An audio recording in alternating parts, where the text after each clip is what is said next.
రోజు తాగే పనేనా, నీకు వేరే పనేం లేదా? రోజు నేనెక్కడ తాగాను పాపా? మొన్న సోమవారం తాగినావు కదా.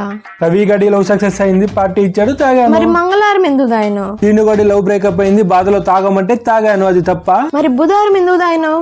నానిగాడు ఇంటికి వచ్చి మరి పెళ్లి కార్డు ఇచ్చాడు, ఏం మర్చిపోయినావా? అంత దూరం పోయి తాగకపోతే వాడు ఫీల్ కాడా? వాడు ఫీల్ కాకపోయినా ఎక్కడ ఫీల్ అవుతాడేమోనని నేను తాగాల్సి వచ్చింది, లేదంటే తాగకూడదు అనుకున్నా. మరి గురువారం ఎందుకు తాగినావు? గురువారం కేశవ గాడి భార్య పుట్టింటికి వెళ్ళింది, వాడు బ్యాచిలర్ పార్టీ ఇచ్చాడు, తాగాము. మరి శుక్రవారం ఎందుకు తాగినావు? శుక్రవారం నా friends 10th class get together, నువ్వు కూడా వచ్చావు కదా. మరి శనివారం ఎందుకు తాగినావు? శనివారం పాప బర్త్డే కదా, దాంట్లో ఏముంది? కేక్ పెట్టలే నాకు. ప్రతిరోజు నీకు కారణాలు ఉంటాయి, మరి ఈ రోజు ఎందుకు తాగుతానో చెప్పు. ప్రతిరోజు వీడి కోసం వాడి కోసం వీడి కోసమేనా పాప? నా కోసం ఒక రోజు కూడా తాగకూడదా పాప? ఇదిగో నువ్వు మళ్ళీ ఫీల్ అవుతున్నావు. నువ్వు ఫీల్ అవుద్ది, ఏమన్నా కావాలంటే చెప్పు, తీసుకొని వస్తా.